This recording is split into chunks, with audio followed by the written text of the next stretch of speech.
नमस्कार दोस्तों, आज मैं आपको अगहन मास के अंतिम बृहस्पतिवार महालक्ष्मी व्रत की कथा सुनाने जा रही हूँ। प्रेम से बोलिए महालक्ष्मी माता की जय हो।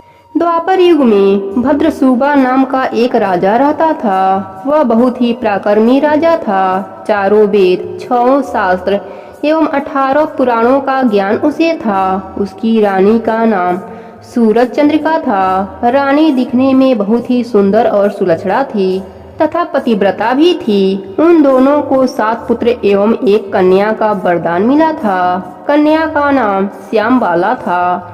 एक बार लक्ष्मी जी के मन में ख्याल आया कि जाकर राजा के राजमहल में रहें। इससे राजा को दोगुनी धन दौलत भी प्राप्त होगा और वह इस धन दौलत से अपनी प्रजा को और भी सुख दे पाएगा। गरीब के आंगन में रहे तो स्वार्थी होकर वह अपने ऊपर ही धन खर्च करेगा। ऐसा सोचकर श्री माता महालक्ष्मी ने बूढ़ी ब्राह्मण का रूप धारण किया। हाथ में एक लाठी लिए उसी लाठी के सहारे रानी के महल तक पहुंची। यद्यपि माता लक्ष्मी ने एक बूढ़ी औरत का रूप अवश्य धारण किया था, परंतु उनके चेहरे पर देवी का तेज अभी भी था। बूढ़ी स्त्री को महल के द्वार पर देखते ही एक दासी सामने आई और आते ही उसने उनका नाम, गांव, जाति सभी कुछ पूछ डाला। तब वृद्ध ब्राह्मणी का रूप धारण किए माता लक्ष्मी ने कहा, बालिके, मेरा नाम कमला है। मेरे पति का नाम भुवनेश है। हम द्वारिका में रहते हैं। तुम्हारी रानी पिछले जन्म में एक वैश्य की पत्नी थी। वह वैश्य बहुत ही गरीब एवं दरिद्र था, जिसके कारण घर में प्रतिदिन कलह कलेश होते थे। उसका पति उसे रोज मारता पीटता था। इन बातों से तंग आकर वह अपना घर त्याग कर चली गई तथा जंगल में भूखे पेट भटकने लगी। उसकी यह दुर्दशा देखकर मुझे दया आई और मैंने उसे सुख समृद्धि देने वाली महालक्ष्मी की कथा सुनाई। मेरे कहने पर उसने माता महालक्ष्मी का व्रत किया। उस व्रत और तप से महालक्ष्मी प्रसन्न हुई और उसकी गरीबी दूर हो गई। उसका घर संसार दौलत से भर गया।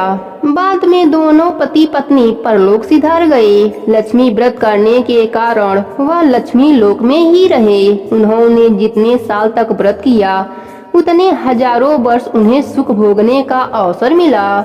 इस जन्म में भी उनका जन्म एक राज्य घराने में हुआ, परंतु वह महालक्ष्मी का व्रत करना भूल गई है। उसे याद दिलाने के लिए यहाँ आई हूँ। बुढ़िया की बातें सुनकर दासी ने उन्हें प्रणाम किया तथा श्री महालक्ष्मी का व्रत किस तरह किया जाता है इसके बारे में पूछा।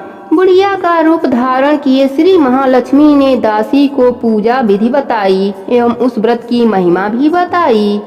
इसके बाद वह दासी ने फिर से बुढ़िया को प्रणाम किया और रानी को बताने के लिए अंदर राजभवन में चली गई। राजभवन में रहते हुए रानी जी को अपने ऐश्वर्य पर बहुत घमंड हो गया था। संपत्ति के अधिकारी के वजह से वह उन्मत्त हो गई थी। दासी द्वारा बुढ़िया के बताए हुए बातें सुनकर वह आग बबूला होकर राज्य द्वार पर आकर बुढ़िया रूपी श्री लक्ष्मी जी पर बरस पड़ी। रानी को यह मालूम न था कि माता महालक्ष्मी बुढ़िया का रूप धारण करके उनके महल द्वार पर आई हैं। परंतु रानी का इस कदर रूखा बर्ताव देखकर एवं अपने प्रति ऐसा व्यवहार देखकर बुढ़िया माता ने वहां ठहरना उचित नहीं समझा और वह वहां से चल पड़ी। रास्ते में उन्हें श्यामबाला मिली, जो कि रानी की पुत्री थीं। बुढ़िया माता ने श्यामबाला को सारी बातें बताईं। तब श्यामबाला ने अपने माँ की तरफ से माता महालक्ष्मी से क्षमा मांगी। माता को उस पर दया आ गई। उन्होंने श्यामबाला को महालक्ष्मी व्रत के बारे में बताया और उस दिन अगहन मास का पहला गुरुवार था। श्यामबाला ने परम श्रद्धा और सच्चे हृदय से श्री महालक्ष्मी का व्रत किया। उसके फलस्वरूप राजा सिद्धेश्वर के पुत्र मालाधर के साथ उसका विवाह संपन्न हुआ। वह धन ऐश्वर्य से मालामाल होकर अपने पति के साथ ससुराल में आनंद के साथ रहने लगी। इधर श्यामबाला की माता रानी के ऊपर श्री महालक्ष्मी का प्रकोप हुआ। फलस्वरूप राजा भद्रसव का राज्य एवं कारोबार नष्ट हो गया, यहाँ तक कि खाने के भी लाले पड़ गए। ऐसी हालत में एक दिन रानी ने राजा से निवेदन किया कि हमारा दामाद इतना बड़ा राजा है, धनवान है, ऐश्वर्यवान है, क्यों ना हम उसके पास जाएं और अपना हाल बताएं, तो वह जरूर ही हमारी मदद करेगा। इस बात पर राजा दामाद के पास जाने के लिए रवाना हो गए। राज्य के पास पहुंचकर एक तालाब के पास वह विश्राम लेने के लिए ठहर गए। तालाब में पानी लेते आते जाते दासियों ने पूछा और उन्हें पता चला कि रानी श्यामबाला के पिता हैं। तब दासियों ने दौड़ते हुए जाकर श्यामबाला को सारी बातें बताईं। यह सुनते ही रानी श्यामबाला ने दासियों के हाथ राज परिधान भिजवाकर ठाट बाट से उनका आदर सत्कार किया, खान पान कराया और जब वह लौटने लगे तो सोने के मोहरों से भरकर घड़ा दिया। राजा जब अपने राज्य वापस लौटे और उनकी रानी ने उन्हें देखा तो बहुत प्रसन्न हुई। उन्होंने सोने से भरी हुई मोहरों को जब खोला तो घड़े में धन के बदले कोयले मिले। यह सब माता महालक्ष्मी के प्रकोप से हुआ था। इस प्रकार इसी दशा में बहुत दिन बीत गए। इस बार रानी स्वयं अपनी कन्या श्यामबाला के पास गईं। उस दिन अगहन मास का अंतिम गुरुवार था। श्यामबाला महालक्ष्मी व्रत पूजन कर रही थी और अपनी माता से भी माता लक्ष्मी का व्रत और पूजन करवाया। बाद में रानी अपने घर आईं। माता महालक्ष्मी का व्रत करने के कारण उन्हें अपना खोया हुआ राज्यपाट और धन दौलत ऐश्वर्य सब कुछ फिर से प्राप्त हो गया और फिर वह सुखपूर्वक अपने जीवन बिताने लगे। कुछ दिनों बाद राजकुमारी श्यामबाला अपने पिता के घर आईं। उन्हें अपने घर देखकर सूर्य चंद्रिका को पुरानी बातें याद आ गई। यह कि श्यामबाला ने घड़े में कोयला भर कर दिया था और जब दूसरी बार उसकी माँ स्वयं रानी उसके घर गई तो उन्होंने उसे खाली हाथ ही विदा कर दिया था। इस कारण से उन्होंने श्यामबाला का कोई भी आदर सत्कार नहीं किया बल्कि अनादर ही किया। श्यामबाला ने इस बात का कोई बुरा नहीं माना और अपने महल लौटते समय अपने पिता के घर से थोड़ा सा नमक लेकर अपने घर पहुंची। जब उनके पति ने पूछा कि मायके से क्या लाई हो, तब श्यामबाला ने बोला, वहाँ से मैं सार लाई हूँ। पति ने पूछा, इसका क्या अर्थ है? श्यामबाला ने कहा, थोड़ा धीरज रखो, समय आने पर सब मालूम चल जाएगा। उस दिन श्यामबाला ने सारा भोजन बिना नमक के बनाया और परोसा। जब पति ने भोजन चखा तो नमक रहित भोजन बेस्वाद लग रहा था। तब श्यामबाला ने थाली में रखे नमक को भोजन में मिला दिया। तब भोजन स्वादिष्ट लगने लगा और उसी समय श्यामबाला ने बताया कि यह उसके मायके का सार है। पति को उसकी बातें समझ में आ गई और सही भी लगी। दोनों ने स्वाद लेकर भोजन किया। श्यामबाला के भक्ति और निस्वार्थ भाव से महालक्ष्मी माता प्रसन्न हुई और प्रकट होकर श्यामबाला से वरदान मांगने के लिए बोली। श्यामबाला ने कहा, माता आपकी कृपा से मेरे पास सब कुछ है, मुझे कुछ नहीं चाहिए। श्री महालक्ष्मी प्रसन्न होकर बोली, पुत्री मैं तुम्हारे भक्ति से बहुत ही प्रसन्न हूँ। मैं तुम्हें वरदान देती हूँ कि जब तक तुम इस धरती पर रहोगी सुख समृद्धि तुम्हारे साथ रहेगी और मरने के बाद तुम मेरे लोक में स्थान प्राप्त करोगी। साथ ही जो भी मनुष्य तुम्हारे इस भक्ति की गाथा को कहेगा या सुनेगा, मेरी कृपा सदा उस पर बनी रहेगी। इतना कहकर महालक्ष्मी माता अंतर ध्यान हो गईं। श्यामबाला माता की जयकारा लगाने लगी। महालक्ष्मी माता की कृपा से श्यामबाला अपने पति के साथ आनंद के साथ रहने लगी और मरने के बाद अपने पति के साथ महालक्ष्मी माता के लोक में सुखों को भोगा। हे महालक्ष्मी माता, जैसे आपने श्यामबाला पर कृपा करी वैसे ही हम सब पर भी कृपा बनाए रखना। कहानी अधूरी हो तो पूरी करना, पूरी हो तो मान रखना। प्रेम से बोलिए महालक्ष्मी माता की जय हो। प्राचीन समय की बात है। एक सेठ का परिवार था। सेठ के घर अन्य धन का भंडार था, क्योंकि सेठानी बड़ा ही धार्मिक प्रवृत्ति थी। सेठानी पूजा पाठ करती, चौका लगाती, चौका में कभी भी गंदगी नहीं होने देती। सेठानी जब भी आटा गूंथती तो गूंथने के बाद उस पर अंगुलियों का चिन्ह बनाते हुए कहती, अन्नपूर्णा माता की जय, अन्नपूर्णा माता की जय। कहते हैं कि आटा गूंथने के बाद उस पर अंगुलियों का चिन्ह बनाकर उसको प्रणाम करके और अन्नपूर्णा माता की जयकारा किया जाए तो उस घर में माता लक्ष्मी के साथ माता अन्नपूर्णा का वास रहता है। सेठानी इसी प्रकार सुबह शाम के रोटी बनाने के लिए आटा गूंथती तो उस पर अंगुलियों का चिन्ह बना देती, फिर अन्नपूर्णा माता की जयकारा लगाती, जिससे उसके घर में माता लक्ष्मी के साथ अन्नपूर्णा माता का भी वास रहता। सेठ सेठानी को एक पुत्र था। धीरे धीरे वह बड़ा हुआ, उसकी शादी भी हो गई। जब नई बहू घर में आई तब कुछ महीनों बाद सेठानी घर की और रसोई घर की पूरी जिम्मेदारी नई बहू को दे दिया। अब बहू घर का पूरा काम अच्छे से करने लगी। नई बहू को पूर्वजों के रीति रिवाजों के बारे में ज्यादा नहीं पता था। उसको जितना आता उतना मन लगाकर करती। शाम को रोटी बनाया, सबको खिलाया।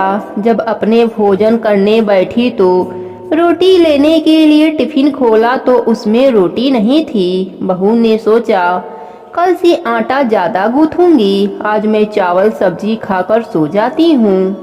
फिर बहू ने चावल सब्जी खाकर सो गई। अगले दिन फिर बहू ज्यादा आटा गूंथकर रोटी बनाया। जब खाने गई तो रोटी समाप्त थी।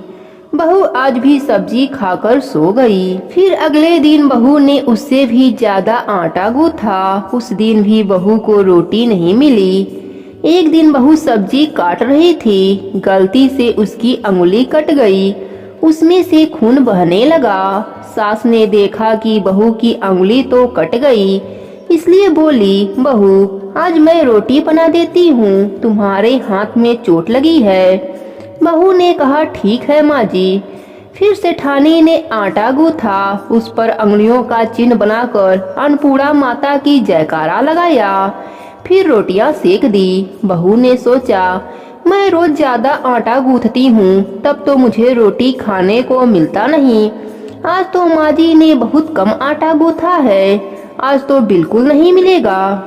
पर यह क्या, जब बहू खाना खाने गई तो टिफिन में अभी भी 6-7 रोटियां पड़ी थीं। बहू को बड़ा आश्चर्य हुआ, पर वह अपने सास को शर्म के मारे कुछ नहीं पूछा। इसी तरह उसकी सास ने 7-8 दिनों तक रोटी बनाया और उसको भर पेट भोजन करने को मिल जाता।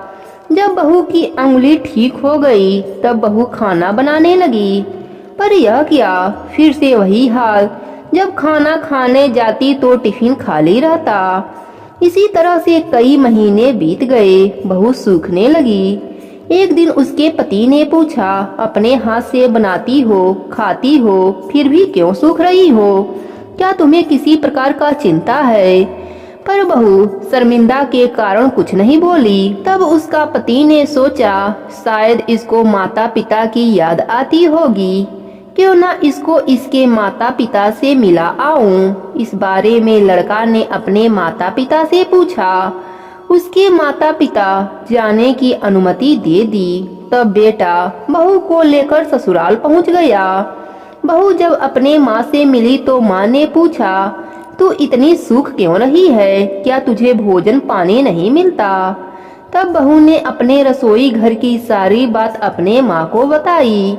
तब बहू की माँ ने कहा, बेटी तेरे से लगता है अन्नपूर्णा माता नाराज हैं, इस बारे में अपने सास से पूछना, शायद उनको पता होगा। बहू जब घर आई तब हिम्मत बनाकर अपने सास से सारी बात बताई। सास ने जब सारी बात सुनी तो उसे याद आया कि आटा गूंथने के बाद उस पर अंगुलियों का छाप वाली रीत तो बहू को बताया ही नहीं। सास ने कहा, बहू मेरी ही गलती है, मैंने तुझे एक रीत बताना तो भूल ही गई। फिर सास ने बहू से आटा गूंथने के बाद, अंगुलियों का छाप छोड़ने के बाद माता अन्नपूर्णा की जयकारा लगाने को बोली। अब बहू उसी दिन से आटा गूंथती, उस पर अंगुलियों का छाप छोड़ते हुए अन्नपूर्णा माता की जयकारा लगाती। उसी दिन से उसको भरपेट भोजन मिलने लगा, उसके भी भाग्य चमकने लगे, उसके पति का कारोबार बढ़ने लगा। इस प्रकार जो भी महिलाएं आटा गूंथने के बाद उस पर अंगुलियों का छाप छोड़ते हुए अन्नपूर्णा माता की जयकारा लगाती हैं, उनके घर में अन्नपूर्णा माता के साथ ही लक्ष्मी जी का वास रहता है। हे अन्नपूर्णा माता, हे लक्ष्मी माता, जैसे आपने सास और बहू पर अपनी कृपा करी, वैसे ही अपने सभी भक्तों पर अपनी कृपा बनाए रखना। प्रेम से बोलिए अन्नपूर्णा माता की जय हो, लक्ष्मी माता की जय हो। एक समय की बात है, एक गांव में सोनू नाम का एक लकड़ीहारा अपनी पत्नी पूनम के साथ रहता था। वह बहुत ही गरीब थे, लकड़ी का गट्ठर बेचकर अपना पेट भरा करते थे।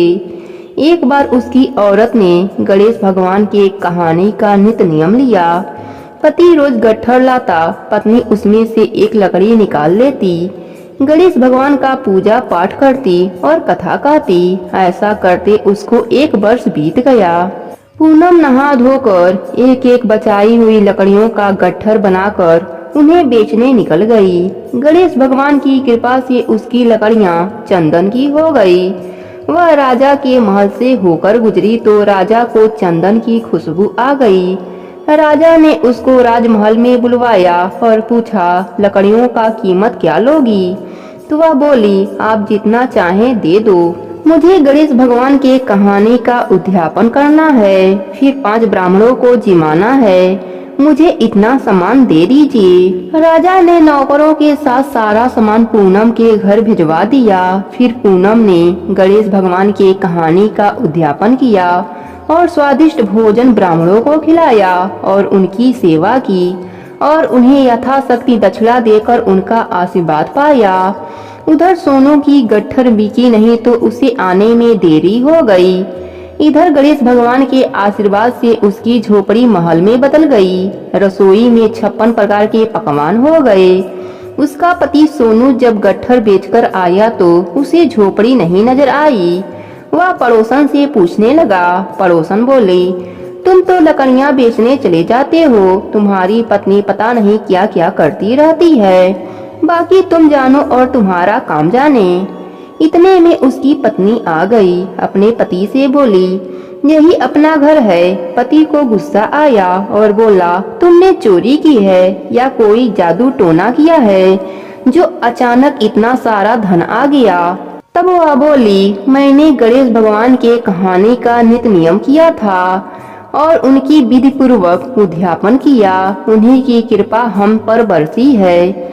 आपके गट्ठर में से कभी कभी एक लकड़ियां निकाल लेती थी। वह लकड़ियां गणेश भगवान की कृपा से चंदन की हो गईं।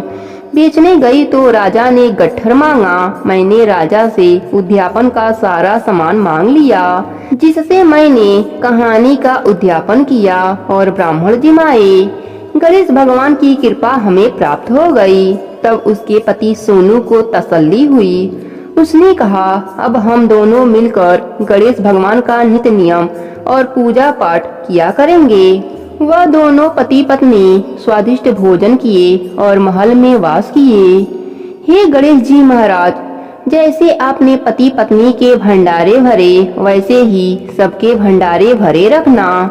कहानी अधूरी हो तो पूरी करना, पूरी हो तो मान रखना। प्रेम से बोले गणेश भगवान की जय हो।